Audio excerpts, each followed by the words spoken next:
Chapitre 306. Simon le Zélote arrive à Nazareth. Leçon sur les dommages causés par l'oisiveté. Le 18 octobre 1945. Le soir tombe vite en décembre. On allume de bonne heure les lampes et la famille se réunit dans une seule pièce. Il en est de même dans la petite maison de Nazareth, et pendant que les deux femmes travaillent, l'une au métier à tisser et l'autre à la couture, Jésus, assis près de la table avec Jean d'Andorre, parle doucement avec lui, pendant que Marziam achève de polir 2 coffres posés par terre. L'enfant y met toutes ses forces, jusqu'au moment où Jésus s'est enlevé et penché sur le bois, dit en le touchant « Cela suffit, il est bien poli, et nous pourrons le vernir demain. Maintenant, range tout pour que demain nous travaillions encore. » Et pendant que Marziam sort avec les outils de polissage, spatule dure avec, clouée dessus des peaux rugueuses de poisson, qui remplissent l'office de notre papier de verre, et des espèces de couteaux qui ne sont certainement pas en acier, employés pour le même travail, Jésus prend dans ses bras robustes un des coffres et le porte à l'atelier, où l'on a sûrement travaillé, car il y a de la sciure et des copeaux près de l'un des établis replacés pour la circonstance au milieu de la pièce. Marziam a remis ses outils en place sur leur support, et il est en train de ramasser les copeaux pour les jeter au feu. Il voudrait enlever la sciure, mais Jean d'Andorre préfère s'en charger. Tout est donc en ordre quand Jésus revient avec le second coffre qu'il place près du premier. Tous 3 sont sur le point de sortir quand on entend frapper à la porte de la maison, et tout de suite après, la voix grave de Simon le Zélote fait retentir une salutation profonde adressée à Marie. « Je te salue, Mère de mon Seigneur, et je bénis votre bonté qui me permet d'habiter sous votre toit. » Simon est arrivé, nous allons connaître la raison de son retard. Allons, dit Jésus. Quand ils entrent dans la petite pièce où l'apôtre se trouve avec les femmes, il est en train de déposer un gros paquet qu'il porte sur les épaules. Paix à toi, Simon. Oh, maître béni, je suis en retard, n'est-ce pas? Mais j'ai tout fait comme il faut. Ils s'embrassent, puis Simon reprend son récit. Je suis allé chez la veuve du menuisier. Tes secours sont très utiles. La vieille mère est très malade, par conséquent, les dépenses augmentent. Le petit menuisier s'ingénie à travailler sur des objets petits comme lui et se souvient toujours de toi. Tous te bénissent.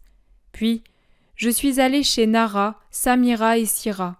Leur frère est plus dur que jamais, mais elles vivent en paix, comme des saintes qu'elles sont, et elles mangent leur pauvre pain assaisonné de larmes et de pardon. Elles te bénissent pour le secours envoyé, mais elles te supplient de prier pour que leurs durs frères se convertissent. La vieille Rachel te bénit elle aussi pour l'obole. Je suis enfin allé à Tibériade pour les achats. J'espère avoir bien fait. Les femmes vont regarder. Mais j'ai été retenu à Tibériade par certains qui croyaient que j'étais ton envoyé. Ils m'ont séquestré pendant 3 jours. Ah, c'était une prison dorée si l'on veut, mais tout de même une prison. Ils voulaient savoir plein de choses. J'ai dit la vérité, que tu nous avais tous congédiés et que tu t'étais retiré de ton côté pour le plus fort de l'hiver. Quand ils ont été persuadés que c'était vrai, parce qu'ils sont allés chez Simon, fils de Jonas, et chez Philippe sans te trouver et sans rien apprendre de plus, ils m'ont laissé partir. Même l'excuse du mauvais temps disparaissait avec ces belles journées. Voilà pourquoi j'ai tardé. Peu importe, nous aurons du temps pour rester ensemble. Je te remercie de tout.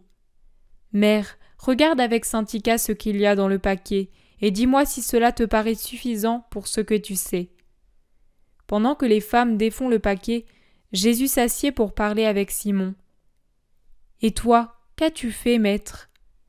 J'ai fabriqué 2 coffres pour ne pas rester oisif et parce qu'ils seront utiles. Je me suis promené, j'ai profité de ma maison. Simon le regarde très fixement, mais il ne dit rien.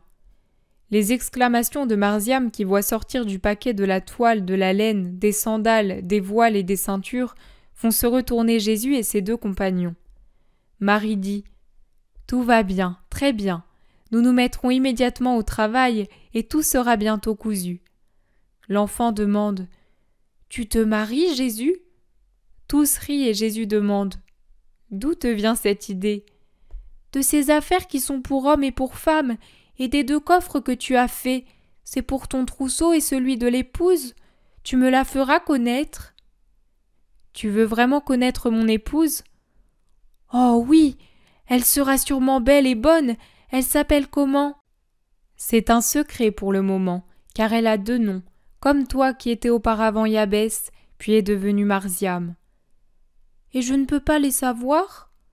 Pour le moment, non, mais un jour tu les sauras. Tu m'inviteras au mariage ? Ce ne sera pas une fête pour les enfants. Je t'inviterai pour la fête nuptiale. Tu seras l'un des invités et des témoins. Cela te va-t-il ? Mais dans combien de temps ? 1 mois ? Oh, beaucoup plus. Et alors pourquoi as-tu travaillé si vite au point de te faire des ampoules aux mains ? Elles sont venues parce que je ne travaille plus manuellement. Tu vois, mon enfant, que l'oisiveté est pénible ? Toujours. Quand ensuite on se remet au travail, on souffre doublement parce qu'on est devenu trop délicat. Réfléchis. Si cela nuit pareillement aux mains, quel mal cela fera-t-il à l'âme ? Vois-tu ? Moi ce soir j'ai dû te dire « aide-moi » parce que je souffrais tellement que je ne pouvais plus tenir la râpe, alors qu'il y a seulement 2 ans, je travaillais jusqu'à 14 heures par jour sans éprouver de souffrance. C'est la même chose pour celui dont l'ardeur et la volonté s'attiédissent. Il se rend mou, il s'affaiblit, il se lasse plus facilement de tout.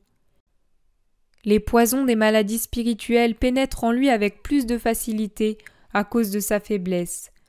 À l'opposé, c'est avec une double difficulté qu'il accomplit les bonnes œuvres dont l'exécution ne lui coûtait pas auparavant parce qu'il était entraîné. Ah, il ne faut pas rester oisif en se disant « Une fois cette période passée, je me remettrai au travail plus dispos ». On n'y parviendrait jamais, ou bien ce serait au prix d'un très grand effort. Mais toi, tu n'as pas été oisif ? Non, j'ai travaillé autrement, mais tu vois que l'oisiveté de mes mains leur a été nuisible. Et Jésus montre ses pommes rougies avec ça et là des ampoules. Marziam y dépose un baiser en disant « Ma mère me faisait ça quand j'avais mal, parce que l'amour guérit. » Oui, l'amour guérit de beaucoup de choses. Eh bien, viens Simon, tu dormiras dans l'atelier du menuisier. Viens donc que je te fasse voir où tu peux mettre tes vêtements et... Ils sortent et tout prend fin.